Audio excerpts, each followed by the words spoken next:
So if we have something like this as an example, 5 equals 3 plus 2, then you can assume, obviously, 2 is not 0 or negative. 5 must be bigger than 3. I mean, that's all that's saying. It seems pretty straightforward, but it's just a property that we have. All right, so throw this into triangles. Using greater than, less than, or equal to complete the conclusion, name the property that must reach the conclusion. So we're going to look at these properties, the addition, adding both sides, multiplying both sides, transitive and trichotomy, and also the comparison property. We have an angle measure that XYZ equals the angle measure of 1 and 2. XYZ equals the angle measure of 1 and 2. So then, XYZ must be bigger than 2. We can assume that. We know angle measures are not negative here in talking about a triangle.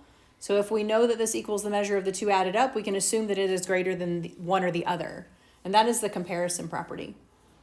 If we have, this is now talking about line segments, XP is less than XY and ZP is less than ZY, then we can add those up and this will stay the same. XP will still be less than XY if we add something that's smaller to the other side.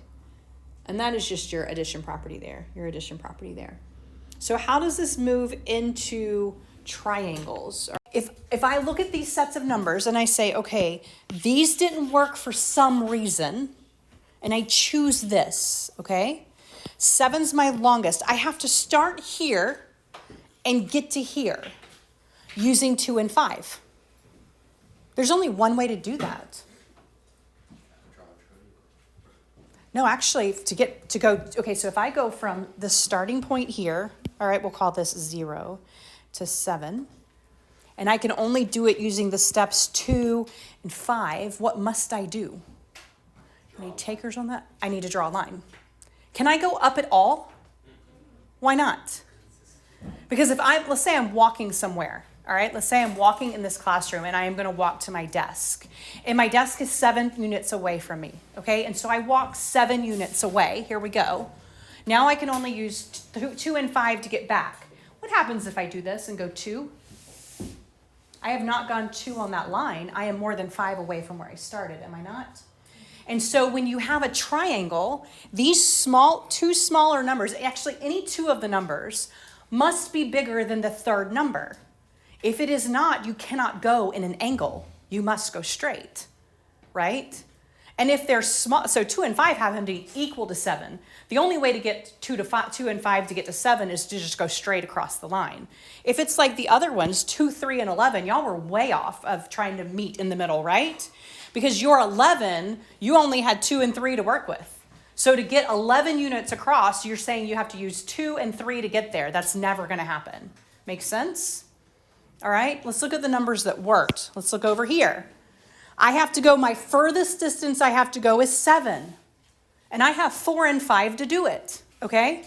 So now if I'm 7 units away from my desk and I'm back over here, I can go 4 units and 5 units, and I've actually walked 9, and that leaves me wiggle room to have angles.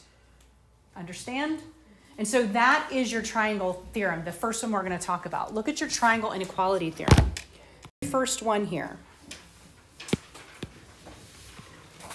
A triangle exists if the sum of the two smaller sides is larger than the third side. That is the only way a triangle will exist.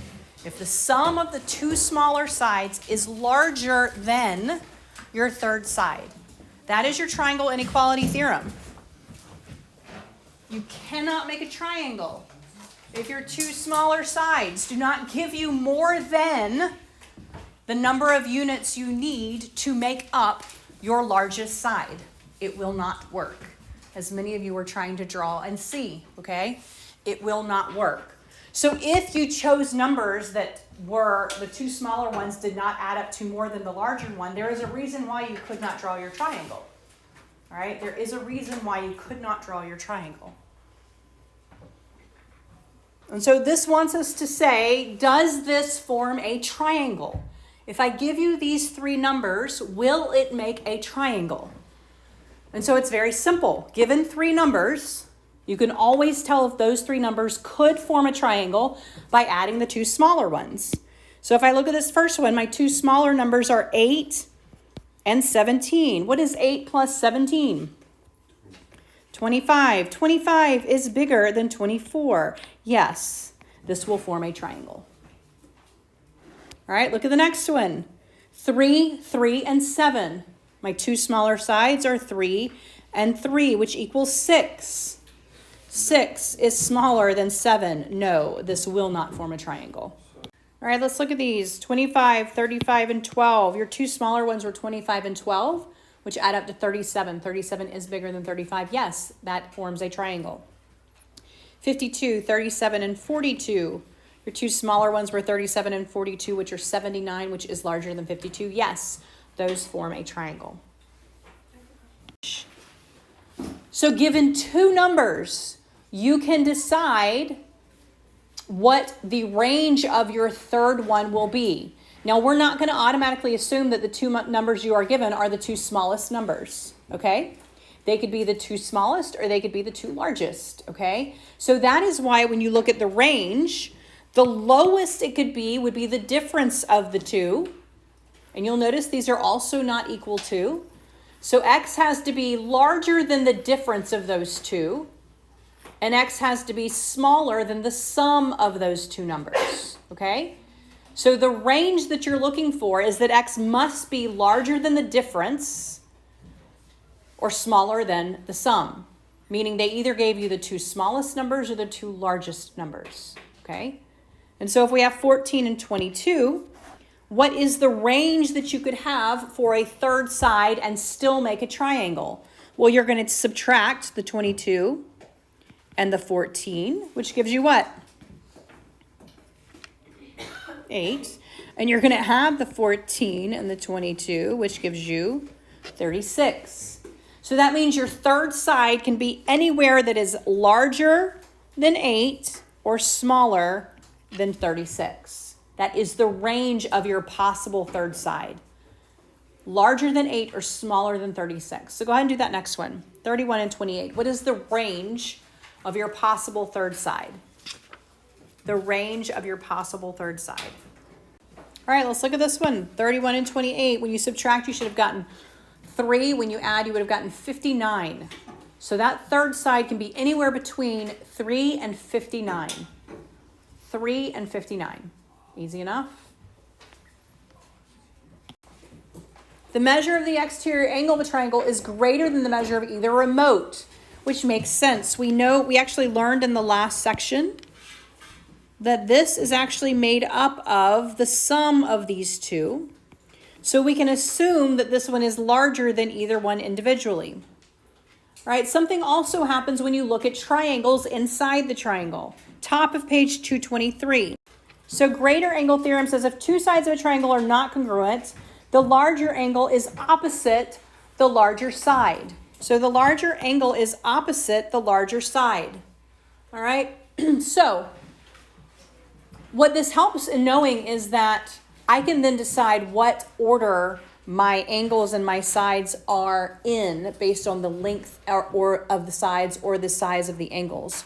The smallest angle is always opposite the shortest side. The largest angle is always opposite the longest side. All right? So by knowing the angle measures, you know which side is the longest. You may not know the exact measure of the side. We'll do that when we start trigonometry. But you do know which one's smallest to largest. It says order the angles of ABC from least to greatest. Least to greatest. Well, if my largest angle is always opposite my largest side and smallest opposite smallest, if they want the angles from least to greatest, and all they did was give me the sides, I'm going to find my smallest side. Well, if I look here, my smallest side is 7 feet, which means my smallest angle is opposite that. It must be angle A. My next side from least to greatest is 10. So that means my next angle would be C. And then my largest side from least to greatest is 13, which means my largest angle would be B. So if I did this from least to greatest, I would say A, then C, then B. based on the side lengths. Your shortest side is always opposite your smallest angle. So go ahead and do 17 and 18, least to greatest, least to greatest. Your angles, least to greatest. All right, so this first one from least to greatest, you should have gotten M, then P, then N. I will say on a quiz or test, you need to make sure you put those angle measures. Angle M, angle P, angle N. For number 18, TR, then S. TR, then S. So if you look down there in the bottom of your books there, longer side theorem. This is really kind of the converse of the one we just talked about. If you can have the side lengths and know your angle order, you can also have your angle order and know your side length as well, vice versa. So if two angles of the triangle are not congruent, the longer side is opposite the larger angle. That's what it says. So that means the smallest side is opposite the smallest angle. The largest side is opposite the largest angle. So if now they want us to order the side lengths, we were ordering the angle measures before, now we're ordering the side lengths from least to greatest. Well, I'm going to look for my smallest angle.